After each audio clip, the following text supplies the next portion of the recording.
there's going to be a famine. Many people aren't going to be able to have food. But look, this is part 4 or 5, I believe. So we're going to keep it going. This is 2nd Esdras 15 and 18. For because of their pride, the city shall be troubled, the houses shall be destroyed, and men shall be afraid. Right? And it says, a man shall have no pity upon his neighbor, but shall destroy their houses with the sword, and spoil their goods, because of the lack of bread, and for a great tribulation. Right? Because there's going to be a famine, and because there's going to be great conflict everywhere you go. You're not going to be able to go this way without running into some shit. You ain't going to be able to go that way without running into some either. Forgive my French, y'all. Hopefully they not about to flag me for this, but because they've been flagging my videos like a mug, and I'm like, man. But yeah, so let me get back to the video. Fair use.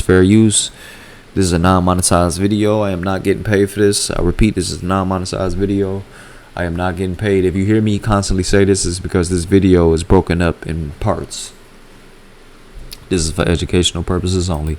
I don't know if y'all saw, but on TikTok they have tabs now that tell you what country is what. Like you can go and click on USA or blah blah blah, right? So I clicked on the USA. Let me show you guys what was under that tab. The digital ID wallet is being introduced towards the end of the year, and you're going to carry things like your driving license as your ID. Now that might seem like a great product for everyone, and you know, nice and easy because you got it all on your phone in your wallet. But think about this: social scoring, fraud prevention, crime prevention, save the NHS. At the moment, you have to produce ID when you go into a supermarket if you're underage and you're buying prohibited substance, product, alcohol, cigarettes, whatever, age restricted, right? But think about this: when the whole system kicks in, and it's only later this year that the digital wallet is going to come out and the driving license is going to be the first document that's going to go in there because that's your ID. Think about this: social scoring is coming. Not only that, but then next, the pressure on the NHS. So let's just say you're overweight. You've heard this one. You're overweight and you want to buy something with sugar in it, or you're diabetic or whatever. They don't want you being a burden on the NHS, and now you go into a store, you show them your digital ID that is now connected up with everything else, and it says that you shouldn't be buying that. So you will be restricted from buying food in the supermarket very soon, under the disguise of the criminal, the fraud, and the help the NHS. Then another thing, right? I made a video previously on this, where when you're going into the grocery stores, you know how like you have a cart or a buggy and you try to go a certain distance away from the store, and there's a mechanism inside the wheels of the cart or the buggy where the buggy doesn't move any further, like it stops and stuff, like it'll lock, the brakes will lock and you won't be able to move no further than that area. That same system is going to be pushed with the Motb as well. When you first walk in and pulling into the grocery store, they're going to send out signals, invisible signals, just like how you send out Wi-Fi that you can't see, but they're going to send out signals that is going to register whether or not you have the Motb or not. So when you're walking up to the store doors to walk inside, the doors will either open if you have the Motb, the RFID chip, or the doors will stay closed and locked where you can't even get into the store. Right? They're going to know this 50 feet, or not 50 feet for, I believe they said either, I don't want to say the wrong thing, but I believe it was like either 100 to probably 500 feet from the store. They're going to be able to scan, and there's going to be like a scan that scans through your car, and they'll be able to detect if you have the chip or not. And it's going to allow you to either go in or you're not going to have any access. Yes, that they broke intentionally. Matter of fact, let me get this other scripture while I'm here.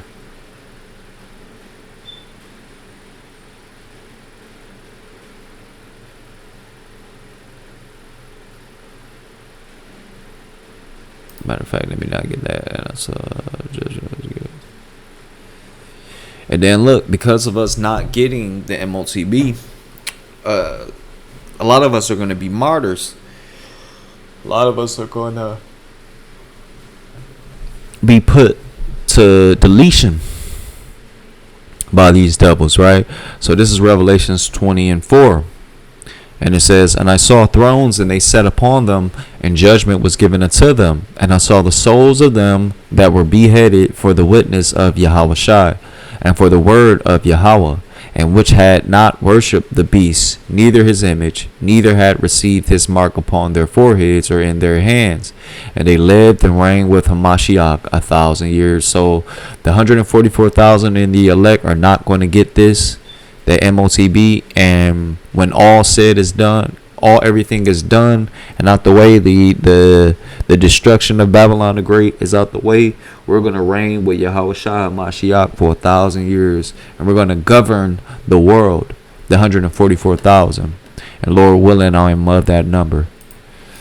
Think that you're going to be supporting it by not allowing somebody to purchase something because it's not right for them one way or the other, or their bank account doesn't reflect the money that's being spent, or they're spending too much. All of those control measures are going to impact you. As an American, this is where you need to draw the line. Digital IDs is where you need to draw the line. Why do we need digital IDs when we already have a birth certificate, an ID card, a social security card, all of these things that identify us, a passport?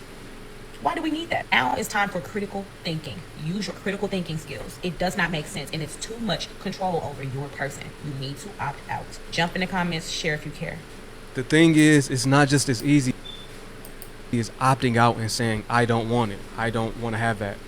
No, opting out is taking things into your own hands. Being self-sufficient, going decentralized. That's your only chance. You can't be self-sufficient in this man's land. He's going to find you. Just if you buy your own. Look, Jake think that if they buy their own land, right? Let me see how much time I got on here. They think that even if they buy their own land, which you're buying your land in his country, right? Like, you don't think there's a paper trail to where you're going? He's going to find you. If he's doing this to the farmers, which he just pulled up that little chart or whatever of the things they're going to implement with the digital ID. If they're doing this to the farmers are typically off grid. They're away from the mass population and stuff, right? If they're going to do this to farmers, what do you think you're going to do? What you think is no such thing as off the grid. There's no such thing as off the grid here, unless you literally leave and don't pay for anything, and then you just go and you establish things on somebody else's land. But even then, eventually somebody will come and they'll find you. Now, if you go off into a wilderness area, then that's when you'll be off the grid. But even then, you're not off the grid. If you look at some of these videos they got on YouTube, man, they're finding all types of megalithic old things that Northern Kingdom created when they was here for thousands of years already. They're finding it in these wildernistic places from Google Earth. So you're never off the grid. They'll find you, Jake. But y'all go and check this video out. It's from White Sea Wake 'em Up, right? And with that, I'll say, giving all honor and glory and praise unto Yahweh, Bahashim, Yahweh Shai, Bahashim Rakakwadash. Shalom, y'all. On to the next one.